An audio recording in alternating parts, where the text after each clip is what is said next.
जय Bhim India या बातमीपत्रात Lord Buddha television network चॅनलने प्रसारित बातमीने प्रोत्साहित होऊन डॉक्टर डी.के. सोनावणे, माजी न्यायाधीश, त्रिभुवन गुरुजी, शिंदे गुरुजी, अहिरे गुरुजी, शशिकांत गुरुजी व लॉर्ड बुद्धा टेलिव्हिजन नेटवर्क चॅनलचे प्रतिनिधी किशोर दानी यांनी भीमकन्या कुमारी सांची अनंत धनसरे व तिच्या आई वडिलांचं फुलांचा गुच्छ व मिठाई देऊन पुन्हा एकदा सत्कार केला व पुढील वाटचालीसाठी शुभेच्छा दिल्या।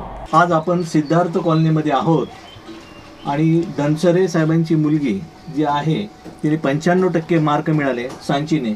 याच्या आधी लॉर्ड बुद्धा टीव्ही चॅनलने तिची मुलाखत घेतली होती आणि त्या मुलाखतीला अनुसरून जज साहेबांनी ती मुलाखत लॉर्ड बुद्धा टीव्हीवर पाहिली होती बातम्यांमध्ये आणि त्यांना असं वाटलं, राहवलं नाही। त्यांनी मला फोन करून म्हटलं की मला कशाही परिस्थितीमध्ये सिद्धार्थ कॉलनीमध्ये येऊन त्या मुलीला प्रत्यक्षात भेटायचं आहे आणि हा योग आज त्यांनी जुळून आला। बाहेर भरघोस पाऊस पडतोय, अशा परिस्थितीमध्ये जज साहेब इथे पोहोचले। खरोखरच त्यांनी ह्या मुलीच्या पाठीवर जी कौतुकाची थाप मारली आहे ती एक प्रेरणादायक आहे आणि त्या मुलीने नक्कीच त्याची प्रेरणा घ्यावी अशी माझी इच्छा आहे। आता याच्या पुढे मी विचारतो तिच्या वडिलांना की साक्षी अभ्यास कशी करायची, त्याच्याबद्दल 2 मिनिटं बोला। तिचं नाव सांची आहे, लॉर्ड बुद्धावरती ते साक्षी झालेला आहे। सांची सकाळी 5 वाजता उठायची, 6:30 वाजेपर्यंत अभ्यास करायची आणि शाळेतून आल्यानंतर परत त्या अभ्यासाला बसायची आणि फक्त अभ्यास तिचा रात्री 11:30 पर्यंत चालू असायचा, परत सकाळी 5ला उठणं। बेटा तू काय म्हणशील अभ्यासाबद्दल, पुढे काय करायचं इच्छा आहे? कॉमर्समध्ये इंटरेस्ट आहे, सो CA करणार आहे पुढे जाऊन 12th मध्ये। ओके, पण मला एक सांग, तुझ्या घराच्या बाजूला हा एवढी गजबजलेली वस्ती आहे, याच्यामध्ये DJ लाऊडस्पीकर सगळे चालू असतात, याच्यामध्ये तू अभ्यास कसा काय केला? तुला काय त्याचा त्रास नाही होत नव्हता का? तर सगळं नाही, फोकसने अभ्यास केला, बस लक्ष नाही दिलं। ओके गुरुजी, तुम्ही काय आशीर्वाद द्याल या प्रसंगी?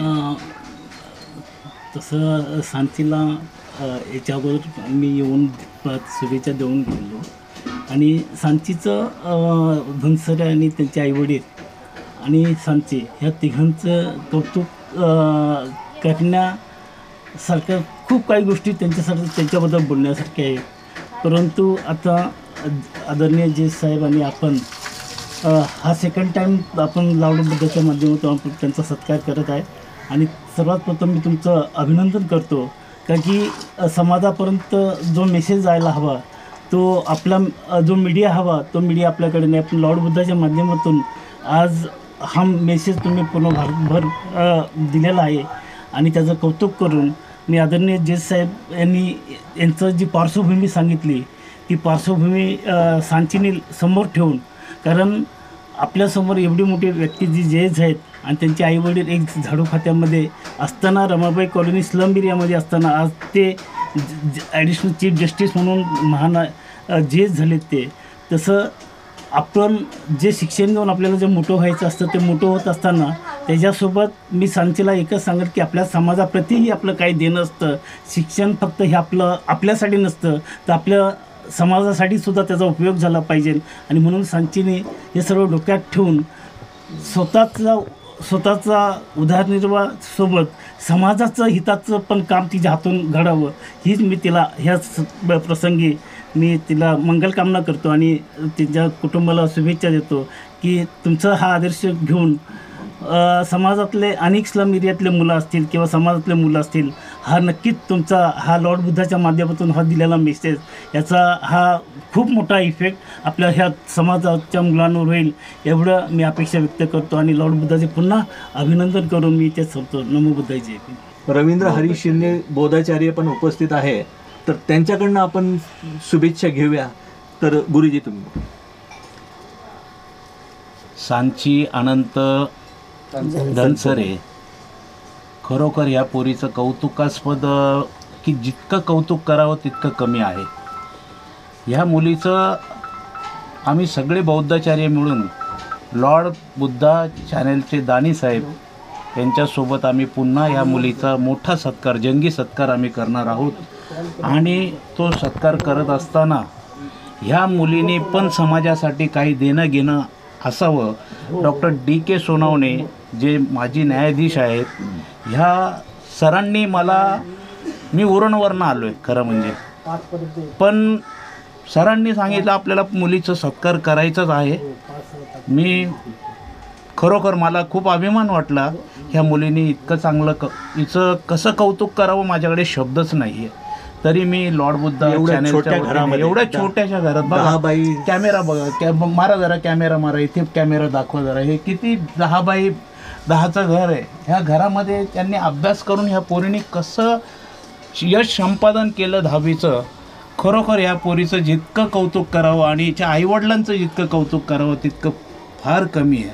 ह्या खरोखर आईवडिलांचा पण मी ह्या पोरीला आशीर्वाद देतो. भवतु सब्ब मंगलम रक्षन्तु सब्ब देवता सब्ब बुद्धानुभावेन सदा स्वस्ति भवन्तु ते. नमो बुद्धाय. जय संविधान. जय भीम. सर्वांना सप्रेम जय भीम. मी प्रथम माझं नाव सांगतो. माझं नाव डॉक्टर DK सोनावणे. मी माजी न्यायाधीश आहे आणि माझ्या शेजारी जी मुलगी उभी आहे तिचं नाव आहे सांची धनसरे. मित्रांनो, या ठिकाणी बौद्ध धर्माचे कार्य करणारे आमचे गुरुजी त्रिभुवनजी, शिंदे गुरुजी, आहिरे गुरुजी, शशिकांत गुरुजी आणि लॉर्ड बुद्धाचे दानी साहेब, मुलीचे आईवडील या ठिकाणी हजर आहेत.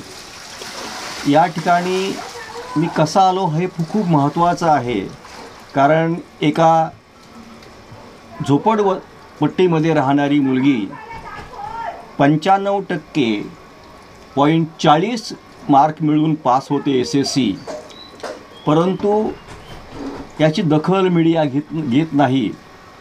परंतु लॉर्ड बुद्धाचे आमचे मित्र दानी साहेब यांनी या मुलीची मुलाखत प्रसिद्ध केली आणि ती मुलाखत मी जेव्हा पाहिलं तेव्हा मात्र मी स्वतःला ठरवलं, मी रोखू शकलो नाही की म्हटलं कुठल्याही परिस्थितीमध्ये जाऊन त्या मुलीला आपण एक प्रकारे तिचं अभिनंदन करावं आणि तिला प्रोत्साहन द्यावं. या उद्देशाने आम्ही इथे आज आलो. मुलगी असते, विद्यार्थी असतो, त्याला घडवण्यामध्ये त्यांचे आईवडील यांचं खूप मोठा सिंहाचा वाटा असतो आणि म्हणून आम्ही आज त्या विद्यार्थिनीसोबतच तिच्या आईवडिलांचा देखील या ठिकाणी सत्कार केला. छोटेखानी हा छोटेखानी सत्कार असून खूप मोठा सत्कार आहे, कारण लॉर्ड बुद्धाने या कुटुंबाला आज खऱ्या अर्थाने या भारतामध्ये प्रसिद्धी मिळवून दिली. कारण हे कोणालाही समजत देखील नसतं की सांची कोण आहे. आणि त्या ज्या शाळेतून शिकली, मला आनंद वाटेल की त्या शाळेमध्ये माझी 4ही मुलं शिकले. खरोखर अतिशय आनंदाची गोष्ट आहे. दानी साहेबांनी जे कार्य केले, खूप महत्त्वाचं कार्य केलेलं आहे. हा बेटा तुझा पहिला सत्कार नाही, तुझे सत्कार अजूनही आम्ही करणार आहोत. तर तुझ्या भावी आयुष्याला एक गुड विशेष देऊन मी या ठिकाणी थांबतो. सप्रेम जय भीम. सर, ह्याच उद्देशाने आपण समाजातील इतर मुलांना किंवा इतर विद्यार्थ्यांना काय संदेश द्याल? आणि या अनुषंगाने मी जे काही ही आमची आंबेडकरी कन्या आहे, भीमकन्या आहे, असे अनेक विद्यार्थी जे अतिशय हलाखीमधून शिक्षण घेतात, अशा विद्यार्थ्यांना अशा मित्रांना मी एकच सांगू इच्छेन की बाबांनो, कृपया तुम्ही तुमच्या परिस्थितीचा भाव करू नका. कारण परिस्थिती जेव्हा तुम्ही सामना कराल त्याच वेळेला तुम्हाला यश मिळेल. आणि ह्या मुलीचं जे यश आहे, हे यश तुम्हाला प्रेरणादायी ठरेल अशी मला पूर्ण खात्री आहे.